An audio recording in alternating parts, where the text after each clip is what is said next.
Eu tenho um grande medo de que uma coisa terrível vá acontecer ao meu pai. Eu não sei porquê. Simplesmente eu tenho um medo terrível. Eu sinto que vai acontecer uma coisa terrível à minha namorada também. Eu sinto impulsos repentinos de fazer coisas que... É uma ordem que vem de dentro de mim, que exige que eu faça coisas... Que espécie de coisas? É uma ordem para eu cortar minha garganta com uma navalha. Eu sei que isso é uma loucura. E aí faço alguma coisa que me impeça de agir assim. Paguei minha vida tentando lutar contra essas ideias. Por isso, só há pouco tempo eu terminei o meu curso de Direito. Eu tenho 29 anos e estudei durante 9 anos. Bernard Archer e Edward Fox em O Homem-Rato, nas vozes de Enio Santos e André Filho. Pesquisa de um caso de neurose obsessiva, conduzida pelo Dr. Sigmund Freud. Versão brasileira, Tecnissom, Rio de Janeiro.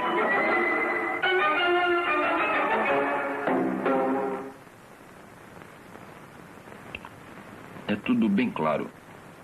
Como se eu ouvisse a minha própria voz. Só que, na verdade, eu não estou falando.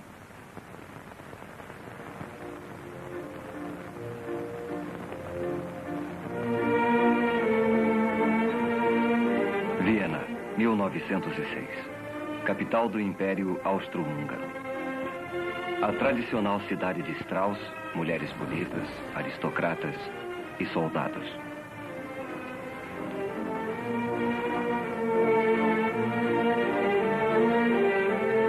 Mas Viena foi também o centro da nova ciência da psicanálise. O Dr. Sigmund Freud, um jovem médico que estudava as doenças mentais, ficara fascinado pelo conceito do inconsciente da mente e como seu funcionamento secreto afeta o nosso dia a dia. A maioria dos pacientes de Freud era formada de vienenses da classe média. Seus problemas e comportamento o levaram a crer que o motivo de tanta debilidade está escondido em nosso inconsciente e que são as experiências reprimidas e esquecidas de nossa infância que formam o inconsciente. Freud, um analista em atividade com 20 anos de experiência, estava com 50 anos. Ainda pesquisava e aprendia com as experiências de seus pacientes. Eu não tenho relações frequentemente, porque não tenho oportunidade. Eu acho as prostitutas repugnantes. Eu sinto que tenho desejo sexual normal, mas não sei como minha vida sexual estacionou. Eu posso lhe perguntar, que idade tinha quando teve a sua primeira relação? 26 anos. Há quanto tempo sofre com essas ideias, sua obsessão? Desde que eu era bem menino. Mas principalmente nesses últimos 4 anos. E o que o fez vir me consultar? Eu ouvi falar do senhor. Foi por isso que vim vê-lo. O paciente era advogado e oficial da reserva do exército austríaco. Embora Freud ainda não tivesse percebido, o homem estava a ponto de sofrer um completo colapso mental. As repetidas ordens que ele dizia receber, seguidas de tentativas para evitá-las, tinham reduzido sua vida a uma série de rituais sem sentido. A visita a Freud foi uma tentativa desesperada de achar a cura. Vamos deixar que o senhor pense no assunto. Amanhã poderá me dar a sua resposta.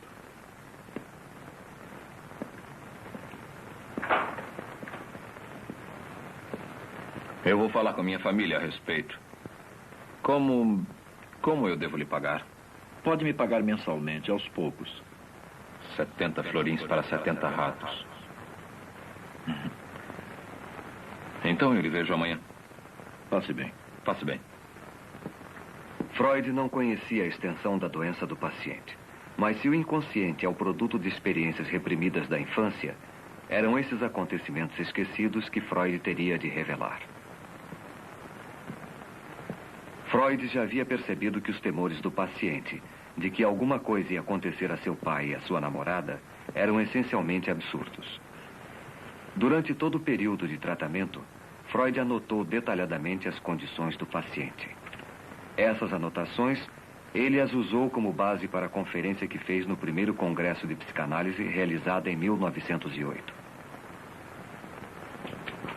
Anteriormente, as ideias de Freud foram constantemente combatidas com hostilidade e discórdia. Mas o caso do homem-rato forneceria a confirmação mais dramática de suas teorias. Ilustres senhores, os conhecimentos que vou lhes transmitir agora talvez não sejam por si mesmos satisfatórios, mas podem servir de ponto de partida para o trabalho de outros pesquisadores. O esforço comum poderá trazer o sucesso que talvez esteja além do alcance do esforço individual. A façanha mais notável de Freud foi penetrar no funcionamento interior da mente. Ele a conseguiu desenvolvendo uma técnica completamente nova de comunicação com o paciente. Depois de nossa primeira entrevista, levei-o a concordar com a única condição de tratamento. O senhor deve dizer tudo o que vier à sua cabeça, mesmo que lhe seja desagradável, que pareça sem importância, irrelevante ou até mesmo sem sentido.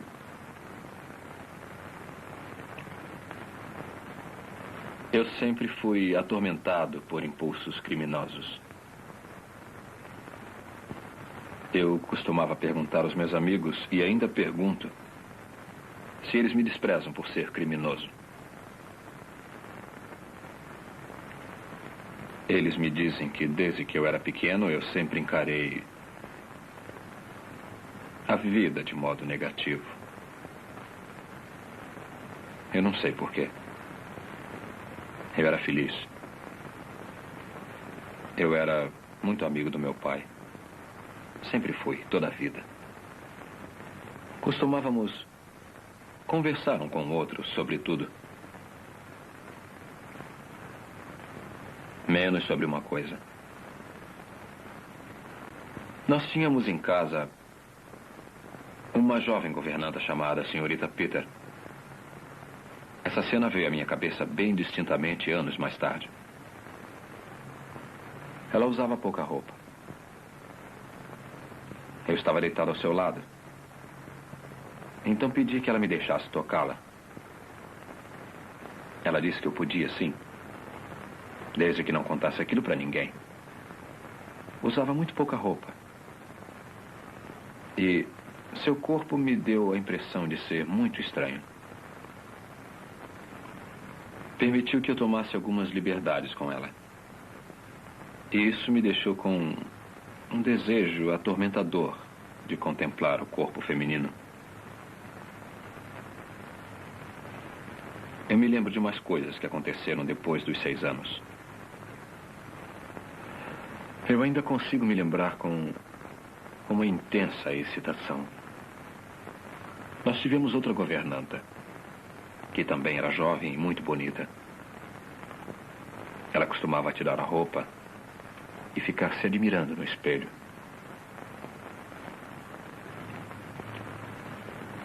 Eu ficava esperando, ficava queimando de curiosidade para poder vê-la bem.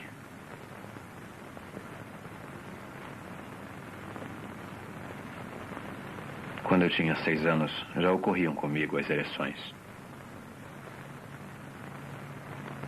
Eu tenho a sensação de que havia alguma ligação entre elas e a minha curiosidade.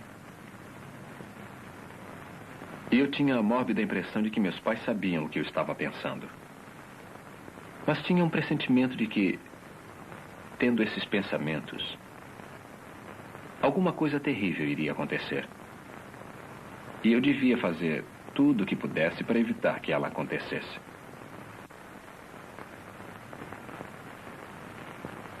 Lembra-se de alguns desses temores? Mesmo quando eu era jovem, eu não conseguia evitar de pensar na morte de meu pai. E isso me deixava muito nervoso. Agora eu ainda tenho esses temores. Temor de que aconteça alguma coisa ao meu pai. E o meu pai já morreu há muitos anos. Então não pode sofrer nenhum mal? Sim, eu sei disso. Mas eu ainda sinto muito medo por ele. Ele criou uma neurose obsessiva baseada em suas experiências sexuais da infância. Isso produziu um conflito em sua mente. Lado a lado com um desejo obsessivo de ver o corpo da jovem, havia um medo obsessivo de que o pai morresse. Um instinto neurótico e a reação contra ele. O medo obsessivo que tinha de seu pai aos 5 anos, mas claramente o mesmo medo que estava sentindo na idade adulta, 24 anos depois. Por quê? Mas hoje eu quero começar pela descrição da experiência que me fez procurar o senhor. Aconteceu quando eu estava nas manobras. Eu perdi os meus óculos. Então eu telegrafei ao meu oculista em Viena, pedindo um novo par, na primeira mala postal. No momento de descanso, eu me sentei com o capitão Novak e tivemos uma longa discussão a respeito de castigos físicos. Ele era totalmente favorável a isso. Eu sentia medo dele, porque ele era cruel e não escondia. Ou a gente bate neles, ou arranja uma tortura para eles. Eu posso te contar uma boa. Praticam isso no leste. Seria uma boa ideia se a gente fizesse o mesmo aqui. Você pega 10 ou 12 homens, ou quantos homens você tiver, e manda eles formar uma fila junto ao muro. Aí você pega um deles, pega como exemplo, tira a roupa dele e manda deitar com a cara no chão, na frente dos outros. Depois você amarra os braços e as pernas dele, bem abertos para não poder se mexer. E aí acontece o quê? Eu vou dizer o que acontece. Eu não consigo falar sobre isso. Mas se devo tratar do senhor, preciso conseguir ajudá-lo a falar sobre os fatos. Falar sobre as coisas que o preocupam.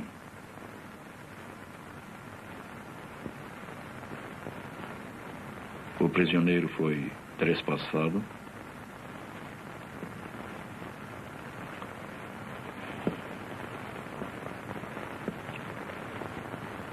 Não. Não, isso não.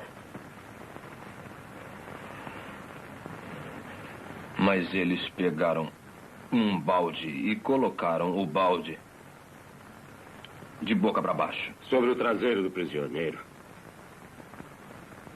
Fazendo pressão sobre as nádegas dele. De boca para baixo. Aí você pega uns ratos que estavam sendo cuidadosamente guardados e põe os ratos debaixo do balde. Um por um. Não é muito divertido para o sujeito que está com o traseiro no balde. Porque só há uma saída para os ratos que estão ali dentro. E você sabe qual é, não sabe? Eles forçam a saída. Através do ânus. Subitamente eu achei que isso estava acontecendo com alguém que era muito importante para mim. De quem se trata? Uma senhorita. Uma senhorita que eu admirava muito. Eu achei que a ideia era muito pouco comum para mim. Eu não costumo pensar dessa maneira. Eu acho mesmo que isso passou pela minha cabeça. E eu fiquei repetindo para mim mesmo que eu não deixaria isso acontecer. Não deixaria. E foi assim que eu consegui repelir a ambos. Eu não entendi isso. Ambos? E eu tive também a ideia do castigo estar sendo aplicado a meu pai. E teve essa ideia, muito embora seu pai esteja morto. Naquela mesma noite, o capitão Novak trouxe um embrulho que chegou pelo correio. Capitão? Capitão? Eu tenho um embrulho para o senhor que chegou pelo correio da aldeia. Eram os meus óculos novos. Os óculos que eu pedira em Viena, mas eu já contei isso para o senhor. O tenente Alex pagou o frete para o senhor. O senhor vai ter que pagar a ele. Não vou pagar, senão os ratos pegarão meu pai. Eram apenas meus pensamentos. Então eu mudei de ideia. Sim, obrigado. Eu vou pagar. Eu fiz um juramento de que os ratos não o pegariam. Meu cérebro recebeu a ordem de que eu devia pagar o dinheiro ao tenente Alex, como o capitão Novak me dissera. E o senhor pagou?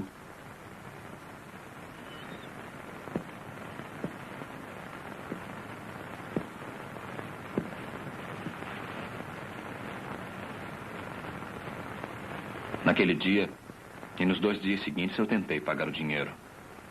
Eu não consegui encontrá-lo. Depois eu o encontrei e fui para pagar, mas ele recusou. Disse que não estava mais trabalhando no posto dos Correios e que não havia pago o frete. Ele tinha sido pago pelo tenente Brown. Eu não consegui cumprir o meu juramento. Eu não consegui cumprir o meu juramento, capitão. Eu não consegui cumprir. E o que foi que o senhor fez? Eu fiz um plano.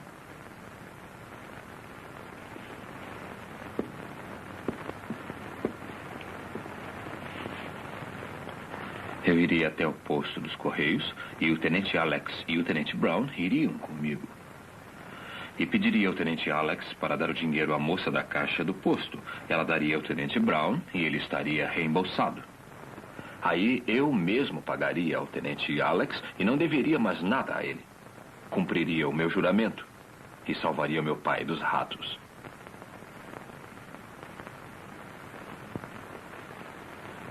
Mas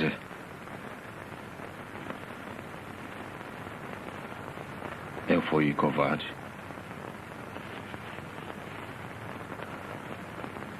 Eu sempre fui covarde. Desde o tempo em que era menino. Por que se acovardou por ter de pagar a ele? Eu não queria parecer um idiota. Não podia me arriscar a pedir aos tenentes para fazerem aquela maluquice. Eu não consegui decidir o que fazer, se eu levava o meu plano até o fim ou se fugia. Eu fui até a ferrovia. O carregador disse, trem das 10 horas. Eu disse que sim. Foi o destino. O trem das 10 horas não passava no posto dos Correios. No posto dos Correios? Na cidade onde era o posto dos Correios, capitão. Ia para Viena. Então eu fui para Viena. E no dia seguinte, eu coloquei o dinheiro em uma carta. E então o enviei para a moça do posto dos Correios. É provável que, na verdade, ele sempre soubesse que foi ela quem pagou o frete de seus óculos. Por que não reconheceu o fato antes? Enviei o dinheiro para a moça do posto dos Correios. Foi a pista que levou à verdade oculta por toda aquela incrível história. O que ele está tentando esconder? Por que estava deliberadamente se recusando a admitir que foi ela quem pagou o frete para ele? Por que ele preferiu criar uma estranha obsessão sem sentido, envolvendo ratos, o pai, sua namorada e compromissos de dinheiro com o tenente? Uma coisa que considero da máxima importância é acrescentar. Meu pai tinha enfisema. Na noite em que morreu, eu perguntei ao médico quando acabaria a crise. E ele me respondeu, amanhã. Então eu fui para a cama.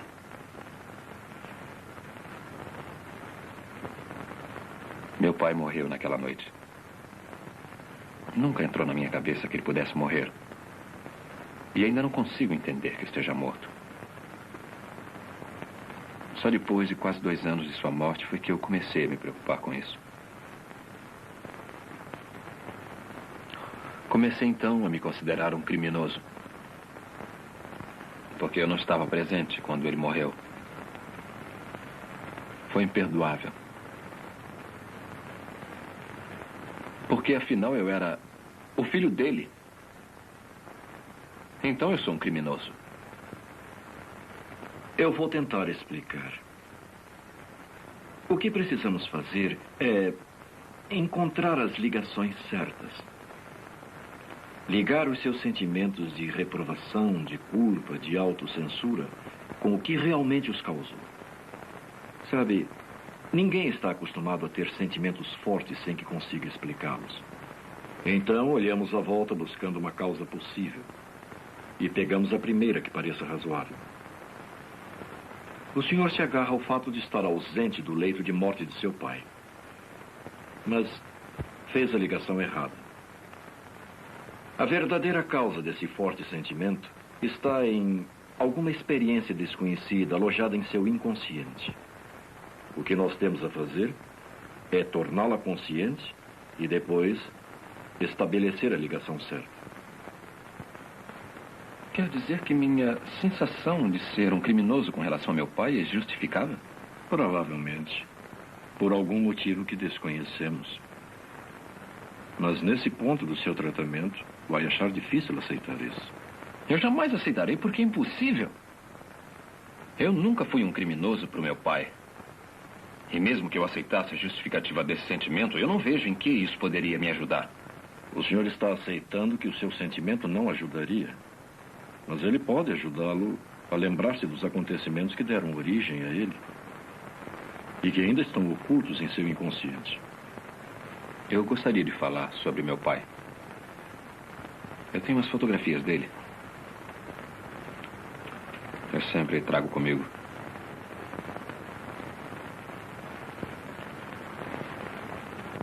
Ele era um homem excelente. Era muito bom. Mas éramos muito amigos. Era um soldado.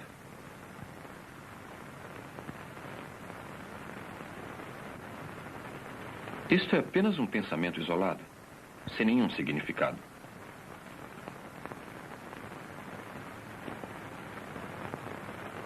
Quando eu tinha 12 anos, me apaixonei por uma menina. Mas ela não gostava de mim. E eu pensei que ela só ia querer me namorar se o meu pai morresse. Ela sentiria pena. Mas eu tirei essa ideia da minha cabeça. E na verdade, me passou rapidamente pela cabeça. Não foi nada. O senhor se lembra de ter pensado em seu pai morto em alguma outra ocasião? Lembro. Isso foi uns 6 meses antes dele morrer. Mas não foi importante. Mesmo assim, conte.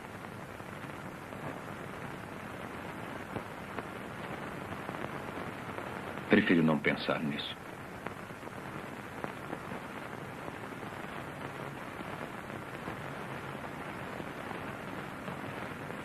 Compreendo que a lembrança é muito dolorosa. Não.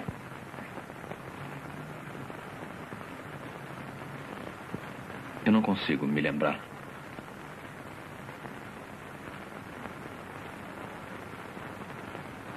Foi uma dessas suposições. É que, se ele morresse, eu teria dinheiro para me casar. Mas eu afastei do pensamento. Mas se ele tivesse morrido, teria sido uma vantagem para o senhor. Mas eu não queria. Mas teria sido uma vantagem, não teria? Teria. Eu ainda estava muito apaixonado por ela na ocasião. Eu já a conhecia há mais de 10 anos. Eu me lembro. Tive esse mesmo pensamento na véspera dele morrer. O pensamento me apavorou. Eu não queria, nunca, a morte dele. Mas o senhor queria inconscientemente. Sabe, todo temor é um desejo reprimido. Desejou que seu pai morresse e sentiu-se ansioso, com medo, culpado. Por isso tenho de acreditar no oposto do que está dizendo. Eu teria desistido de tudo para salvá-lo. Esse amor tão intenso é o que está suprimindo o seu ódio.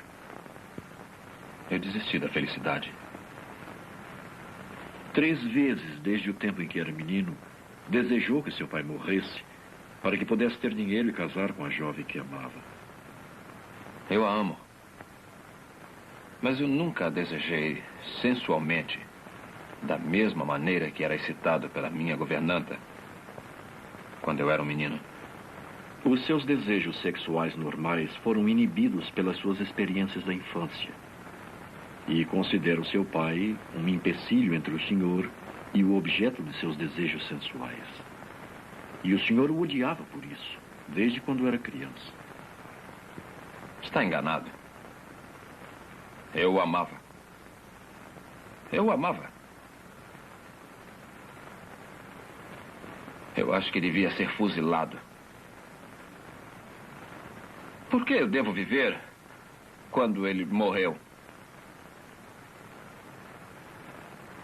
O senhor reprimiu o seu ódio e o enterrou antes dos 6 anos.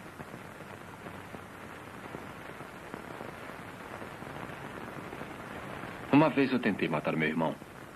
Nós éramos meninos. Eu carreguei a minha espingarda de brinquedo com uma vara. Depois eu disse para ele que se ele olhasse para dentro do cano, ele ia ver uma coisa. E puxei o gatilho.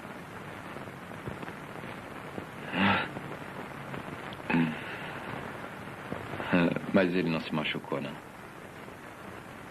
Mas foi a minha intenção. Eu fiz isso. Diz minha memória. Você não pode ter feito isso. Diz o meu orgulho. Mas você fez isso. Diz a minha memória. 18 de março de 1908. Freud estava tratando do paciente há 5 meses. O paciente está caminhando lentamente para um reconhecimento de sua hostilidade contra o pai. Ele negou a hostilidade, mas lembra-se de ter sentido hostilidade também ao irmão de quem gostava. A mesma hostilidade está também presente na atitude dirigida à sua namorada.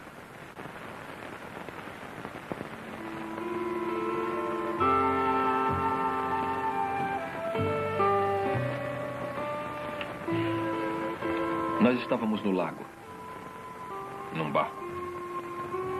Ela adorava andar de barco. Mas eu temia que ela se resfriasse. Ela não usava roupas próprias para andar de barco. Então eu pedi a ela para colocar o meu chapéu. Ela recusou. Disse que ia ser uma bobagem. Mas eu forcei. Olha, vai chover. Eu acho que não. Vai, você vai se molhar. Você devia estar usando uma proteção. Não, eu estou perfeitamente bem. Pode deixar, Paul. Ponha o meu chapéu para você não se molhar. Não, eu estou bem, Paul. Ponha o meu chapéu. Que bobagem. Ponha o chapéu. Não. Ponha o chapéu. Não. Ponha o chapéu. Não. Ponha o chapéu. Não ponho. Ponha o chapéu. Não. Ponha o chapéu. Ponha o chapéu.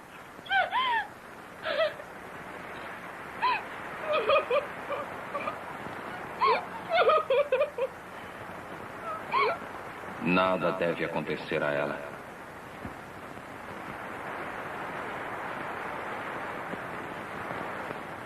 Nada deve acontecer a ela.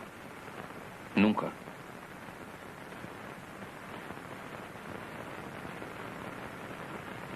Eu estava esperando por ela. Eu já não havia uma porção de dias.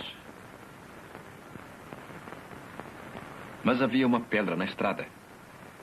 E eu pensei que se as rodas da carruagem batessem na pedra, Gisela podia morrer. Então eu peguei a pedra e a coloquei fora da estrada. O senhor queria protegê-la. Jurou que nada aconteceria a ela. Aí eu vi como eu tinha sido absurdo. Peguei a pedra e a coloquei de novo no lugar em que estava.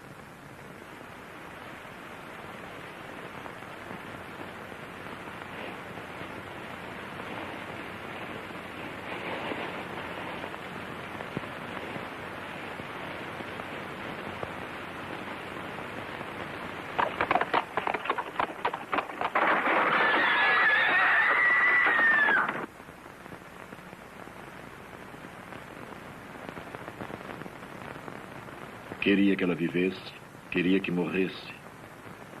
O desejo de causar mal, o desejo de proteger. Esses são os componentes na batalha entre o amor e o ódio. Nada deve acontecer a ela.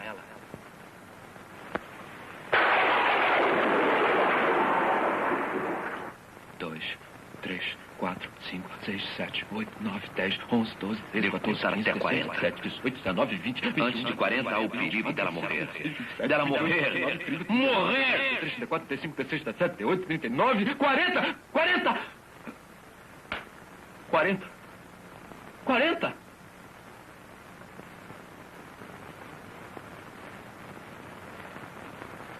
Por que está tão zangado com ela? Deve haver um motivo para estar tão zangado e ter de protegê-la. Talvez ela não o ame. Eu acho que tenho de guardar a mim mesma para o homem ao qual um dia eu vou pertencer. Você não pode me amar, Gisela. Você não pode me amar? Não. Dessa maneira, não. Eu te odeio, Gisela. Olha, vai chover. Ponha o meu chapéu. Não, Paul. A obsessão do paciente exibe um irresistível antagonismo que ficou demonstrado em sua atitude de superproteção. Ele tirou a pedra da estrada para salvar a vida da moça, mas a recolocou, o que voltou a expor a moça ao perigo. Bom Deus, proteja meu pai e Gisela. Amém. Bom Deus, por favor, não proteja. Deus, proteja meu pai e Gisela. Amém. Não proteja. Proteja meu pai e Gisela. Amém. Não proteja. Proteja, por favor, não proteja. E Gisela. Amém. Por favor, não proteja. Pai. Não proteja.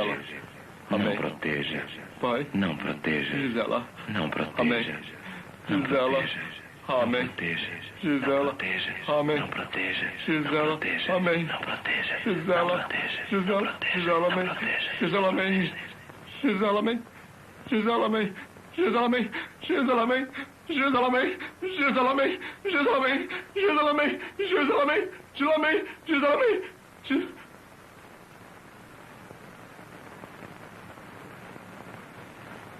Em suas orações, ele tentou afastar o que considerou ser o seu pensamento mau, luxurioso para com Gisela.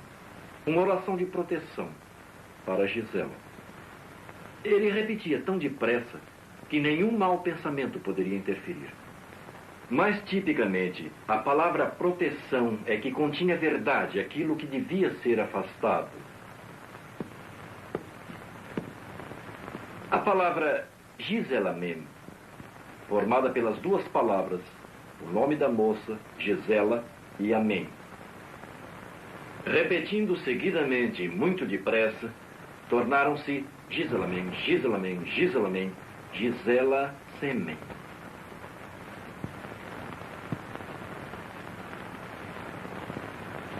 Ou, para ser mais claro, ele se masturbava com a imagem da moça. Ouvi o caso dele durante 6 meses. E foi logo depois desse tempo que atingimos um período muito difícil de tratamento. A hostilidade do paciente com relação ao seu pai, que já estava presente em seu relacionamento com seu irmão e sua namorada, começou a se revelar com relação a Freud. O paciente, sem conhecer a importância de seu comportamento, começou a transferir suas emoções para o analista e a viver no consultório as experiências que ainda estavam enterradas em seu inconsciente. Sobre o que o senhor quer falar hoje? É uma coisa que vem me perturbando no fundo da minha mente. Eu não disse ao senhor que quando meu pai morreu, ou logo depois dele morrer, a minha mãe insinuou que eu devia me casar com uma prima. Quando meu pai ainda estava vivo, também insinuou a mesma coisa. Ele queria isso. Ela era muito rica. E seria um bom casamento. Todo mundo dizia que seria um excelente começo para mim. Mas para mim não valia nada. Quando eu fiquei doente, a ideia então foi abandonada. Eu não conseguia trabalhar. Mas não era sobre isso que eu queria falar com o senhor, nada disso. Eu queria falar sobre uma jovem que vi à porta de sua casa há uma semana. Ela era extremamente bonita. Tinha os olhos mais lindos que eu já vi. E ela me deixou muito excitado. Por que está fazendo isso? Por que está fazendo isso? Por que põe a sua filha na porta de casa para excitar-me? Eu confiei em você como um amigo. Mas está sendo bonzinho comigo só para eu me casar com ela. É por isso que está me tratando tão bem.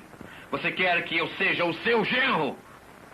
Eu a desprezo, eu a odeio, eu a detesto, eu também o odeio, mas admiro a sua esperteza. Está transferindo para mim a sua aversão à possibilidade de casamento?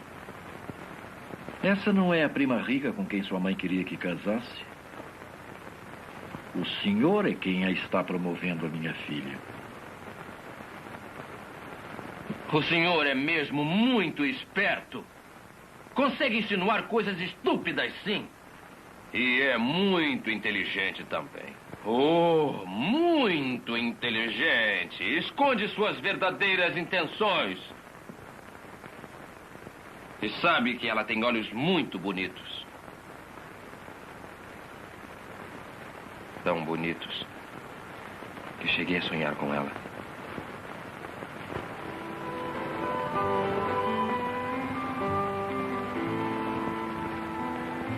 Freud atribuía grande importância aos sonhos, como sendo um meio de revelar o inconsciente. Porque ao dormirmos, o nosso consciente está desprevenido.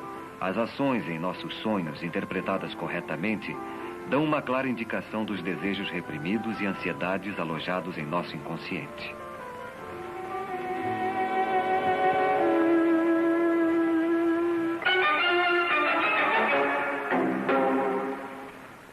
Não. Você está interessado não é em seus bonitos olhos, é em seu dinheiro, em seus sonhos. A moça que pensa ser a minha filha é a prima rica que seus pais queriam que desposasse. O estrume de vaca é um símbolo de dinheiro. E também pode representar sujeira. Dinheiro é sujeira. Uma coisa desprezível. Também é uma coisa que deseja. Porque sempre foi a necessidade do dinheiro para se casar que o fez querer ver seu pai morto. O senhor me enoja! Porque o senhor me transformou no pai que quer que se case com a prima rica. E está zangado por isso. É o que traz de volta todo o conflito de sua mente. Devia permanecer fiel a Gisela, a moça quem amou, ou devia se casar com a prima rica, como seu pai queria? Não sabe decidir. E para evitar enfrentar o problema, ficou doente. Não podia trabalhar porque não queria trabalhar. Se o senhor se formasse em direito, o combinado seria de que se casasse com a prima rica. Mas o senhor não queria. E foi por isso que levou 9 anos para conseguir se formar.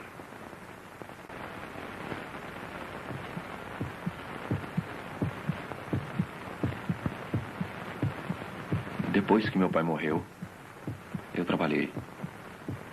Trabalhei muito, mesmo encontrando dificuldade. Eu queria trabalhar para poder me casar. E trabalhava até tarde da noite. Exatamente à meia-noite, eu abri a porta do meu gabinete para que meu pai entrasse. Mas ele nunca entrou. Aí então eu fiz uma coisa louca. Tirei a minha roupa. Examinei as minhas partes íntimas no espelho. São os dois lados do seu relacionamento inconsciente entre o amor e o ódio, expressos em um ato obsessivo isolado. Queria agradar seu pai trabalhando muito, para que pudesse se casar com a moça rica, mas ao mesmo tempo ser descoberto desafiando seu pai, masturbando-se mentalmente, como fazia quando era criança. Por essa época, eu nem me lembro quando foi, minha mãe que me disse. Meu pai foi até o meu quarto e me bateu por eu fazer uma travessura qualquer.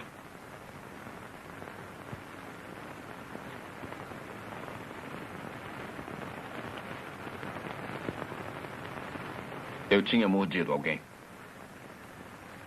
A surra de seu pai estava ligada em seu inconsciente às suas travessuras sexuais. Eu mordi alguém e ele me bateu por isso.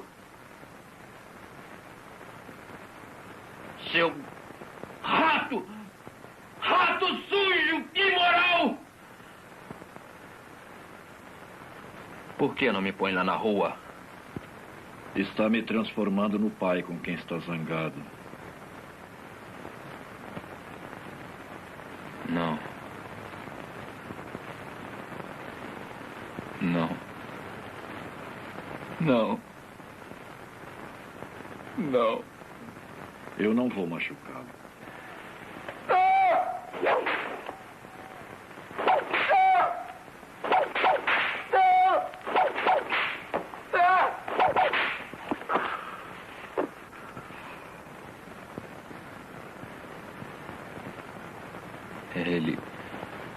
Ele bateu tão forte. Ele não parava mais de me bater. Esse menino ou será um grande homem, ou será um criminoso. Eu sempre fui atormentado por sentimentos criminosos. Impulsos criminosos. Gradualmente, o paciente foi convencido. O pai que ele amava também odiava. Meu pai morreu há muito tempo. Então não lhe pode fazer nenhum mal. Eu sei disso. Mesmo assim, ainda receio. Ele reprimira seu ódio aos 6 anos de idade. E esse ódio apenas apareceu como culpa, aparentemente sem motivo, e uma neurose obsessiva.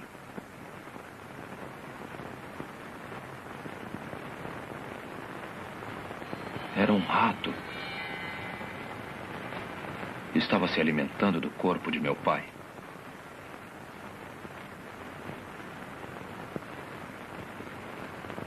O tratamento chegara ao seu ponto de retorno. O caminho estava livre para a solução da imagem do rato. Tendo aceito, depois de uma luta de 10 meses, a relação de amor e ódio com seu pai, ele estava apto a me contar coisas que eu pude refazer e explicar os motivos das histórias sobre os ratos. A história de ratos do capitão tornou-se o ponto central de referência para uma série de associações retrocedendo até a sua infância. E ratos adquirem uma série de significados simbólicos. Foi arranjar dinheiro para poder se casar. O motivo de querer ver seu pai morto. Dinheiro é sujeira. Uma coisa desprezível. E ratos são a mesma coisa. Tantos florins por tantos ratos. Quando eu era menino, eu vi ratos serem mortos com pauladas.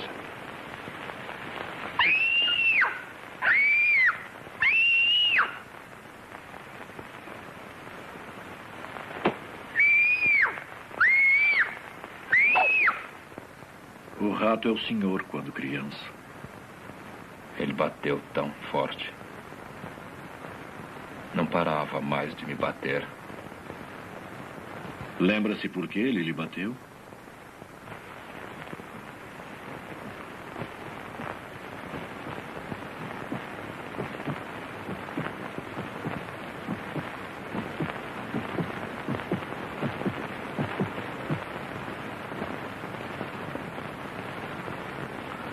Eu mordi alguém. Ele não parava mais de me bater. Assim, no rato, o paciente viu uma imagem viva de si mesmo. A crueldade do capitão Novak e seu amor ao castigo corporal também lembraram inconscientemente as surras da sua infância. Em seus delírios obsessivos, o paciente imediatamente ficava hostil com seu pai. A tortura do rato devia ser aplicada a seu pai, mas ele o amava e, para protegê-lo, fez um juramento. Eu preciso devolver o dinheiro ao tenente Alex. Senão os ratos vão pegar o meu pai. Esta foi uma promessa que não pôde manter, porque sabia que, na verdade, devia o dinheiro à moça dos Correios. No dia seguinte, enviei o dinheiro para a moça do posto dos Correios. Ela sabia que nós nos gostávamos. Foi por isso que ela pagou o frete para mim. Por que o senhor não foi diretamente ao posto dos Correios e pagou ela, pessoalmente? Porque estava com medo. Estava interessado nessa moça. Gostava dela. Pensou em dormir com ela. E se dormisse, seria infiel à moça a quem amava, Gisela. Mas desistindo de Gisela, estaria agradando a seu pai, que, embora estivesse morto, queria que se casasse com a prima rica. Inconscientemente, o senhor suprimiu o fato de que devia dinheiro à moça dos Correios, porque lembrava conflitos que eram muito penosos para serem lembrados. Conflitos que o fizeram em pedaços desde o começo de sua doença.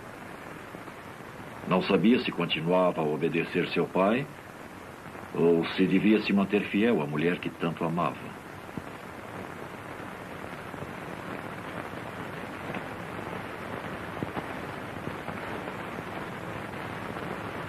Quando chegamos à solução, o delírio de rato do paciente desapareceu.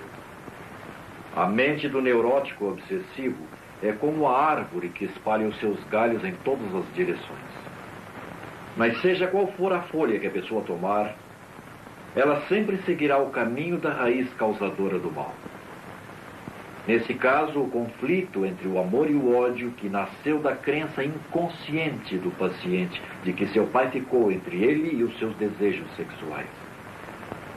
Mas, quando o ódio reprimido por seu pai foi revelado, o conflito entre o amor e o ódio ficou resolvido e a importância de sua personalidade normal foi restabelecida. O tratamento do homem-rato levou 11 meses. A cura foi completa. Não houve recaídas. O próprio Freud e seus colegas reconheceram o caso como um grande avanço. Provou a existência da sexualidade infantil. Mostrou a ocorrência de experiências precoces da infância e a influência no futuro dessas experiências ocultas em nosso inconsciente. As ideias psicanalíticas de Freud, amplamente apoiadas pelas provas do caso do homem-rato, ainda sofreram controvérsias. Mas para o bem ou para o mal, foram profundamente influenciadoras.